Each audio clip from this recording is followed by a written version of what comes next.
I had a rather interesting and ultimately unfortunate conversation with somebody that I grew up really idolizing and really admiring, and that was Steve Blum.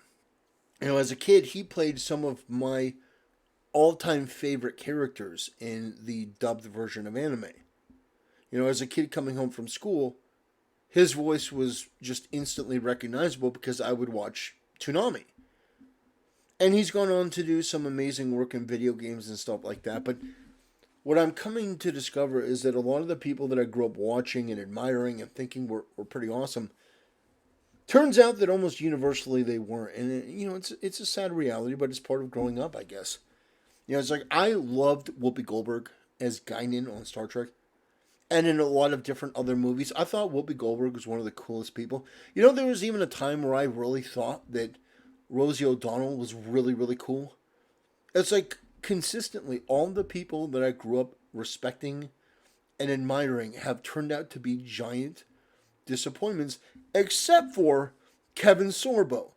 I grew up watching Hercules: The Legendary Journeys, and Kevin Sorbo, I mean, God bless that man. He is one of the few that is incredibly based and is willing to come out with opinions that are not within the established Hollywood sphere.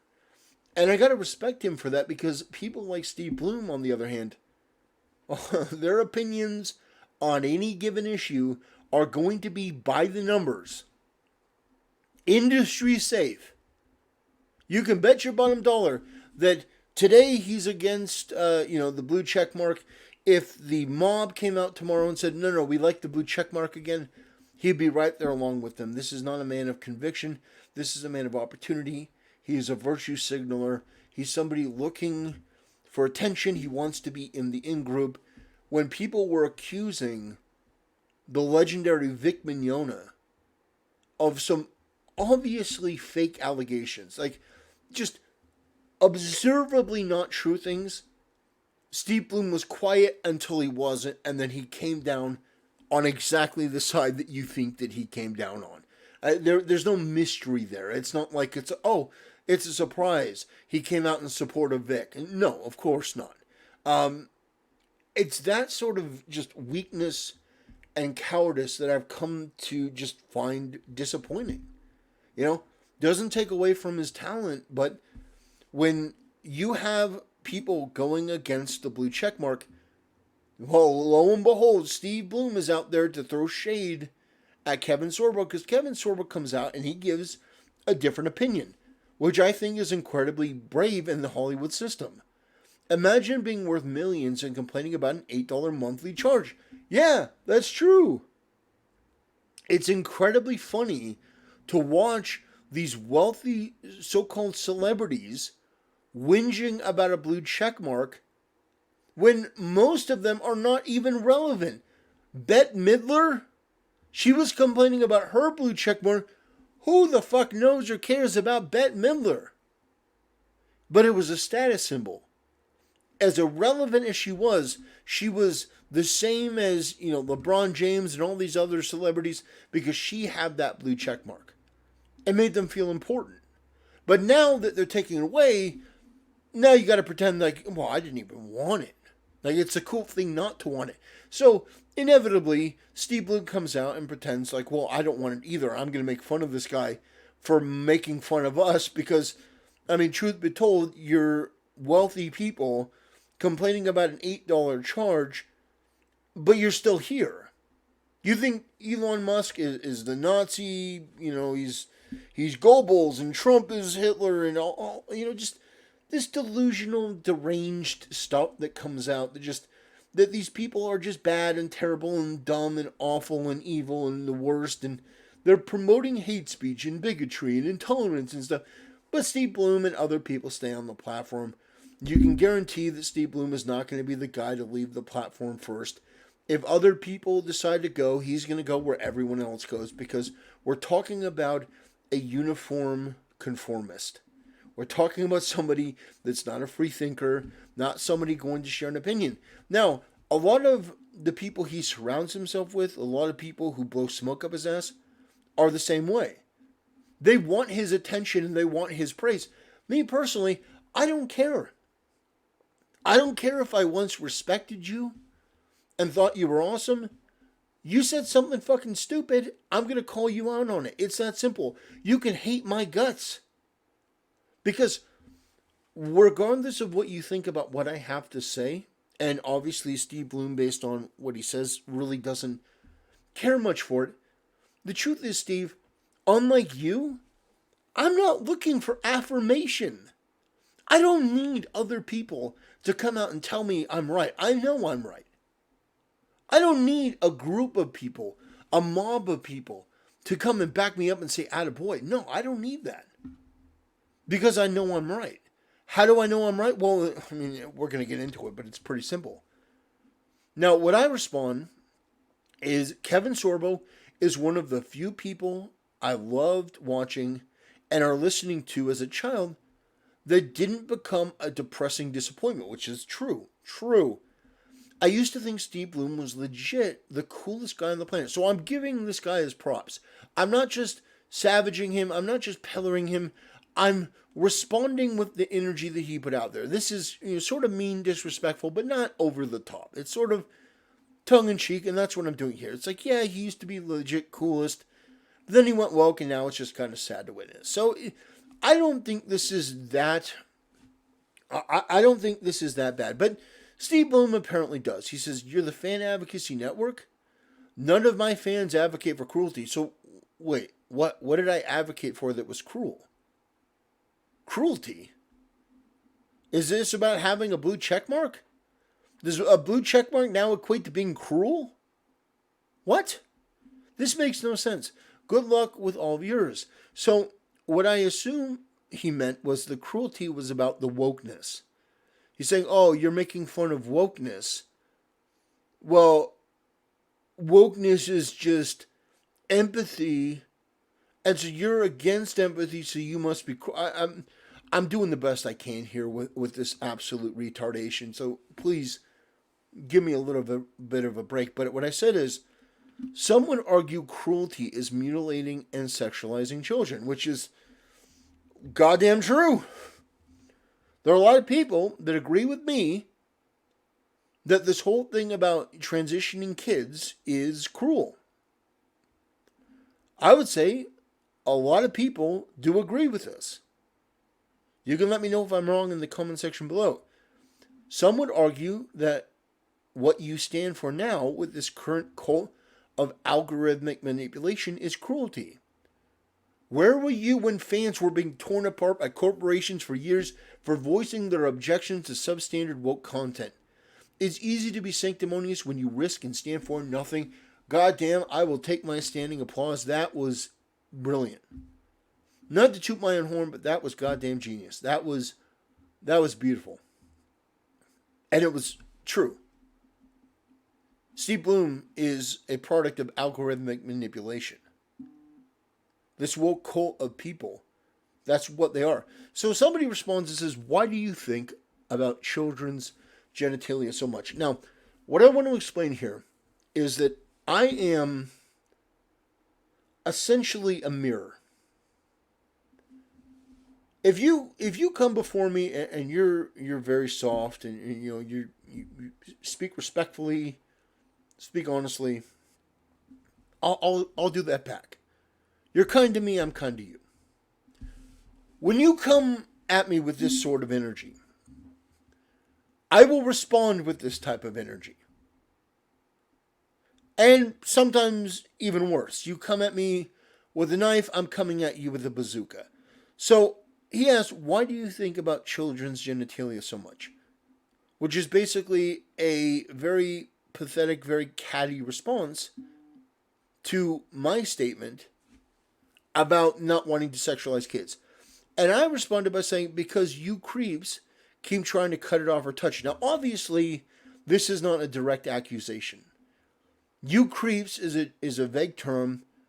Cut it off or touch it is also a vague term. This is not defamation, as Steve Blum puts it. This isn't defamation. This is matching the energy of the person above me. But he says, Regurgitation of insane, disgusting talking points is not truth. Learn the difference. Flinging defamatory accusations is going to get you in trouble. This is not defamatory. This is just matching the energy. This is defamation, for those who don't know. If I were to say, you guys, I'm here today, and I knew this girl named Sophie. She was, 12 years old. She went to an anime convention, and I was there with her, and Steve Blum, he gave her a hug, and I just felt really uncomfortable. It's just, I felt so uncomfortable watching him give this girl that hug. I mean, obviously, he moved his hand up and down her back a little bit. It seemed, it just seemed like really, really creepy and stuff. It made me feel uncomfortable. It's sort of like, he kind of, the way he looked at her, you can kind of tell. It's like, that's what they did to Vic, by the way. For those who don't know, Vic Mignogna, a legendary voice actor. That's essentially what they did to Vic Mignogna. They accused him of just nothing. And people like Steve Blum sat by and were quiet. And he sued them for defamation. And he lost because the judge in that case was just... I'm not going to go too deep into that. But the point is, they defamed Vic Mignogna. So many people did. So many people did. And so it just... I look at this and he's talking about defamation. No, it's not defamation. Because the ideology here is the same. And I'll bring it up in a minute. I say many on the left, especially the woke left, believes it is their right to introduce other people's children to not just their evil ideas, but, but to open them up to the possibility of mutilation, sterilization, and fetishization. You spoke of cruelty. I can think of few things more cruel than robbing a child of their future and innocence. It's not defamation. It's the truth, one you may be uncomfortable with. And he responded, but genuinely, I don't care about his response. What I would say to Steve Blum is, you're in a cult. You surround yourself with people who think like you. You don't have any frame of reference outside of your current bubble. And I don't think you want to. I think you enjoy living in this bubble where Kevin Sorbo and people like me are the crazies. But no, we know that that's not true. We know who the crazy people are. They're the ones doing what I'm suggesting here. And that's not defamation. That is a simple statement of fact. You know that there are people adding these books to these schools, these parent-teacher meetings that you see online, or you probably don't, Steve, because you're not courageous enough to actually do the research on this. You just want to confirm your biases that people are crazy and keep pushing forward with this stuff because, well, I mean, let's be honest, you're not exactly an original free thinker. You're not exactly a man of courage and conviction. You're a coward that says what other people want you to say because you know if you don't, they'll come after you. Me personally, I would take an army of your incredibly cruel fans. And I say cruel because the people that you associate with this LGBTQ stuff, the trans community online are amongst the most vicious bullies I've ever seen anywhere. I have never seen, both in real life and on the internet, people more inhumanly cruel and intolerant and vicious than people within the LGBT transgender community.